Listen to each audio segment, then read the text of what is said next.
The network layer is the networking part of a node, which governs which peers it connects to, with which protocols it connects to that, so with TCP or with HTTP or with WebSockets.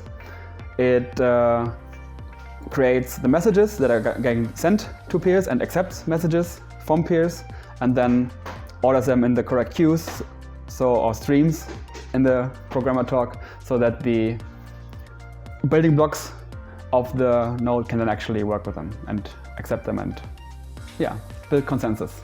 Yes, the network layer component is the component that ties all of the different nodes together. It allows one node to connect to other nodes, to seed nodes or to other non-seed nodes, and it also manages how messages are exchanged between different nodes. And it allows, for example, a node to get notifications from others when a new block has been produced and things like that.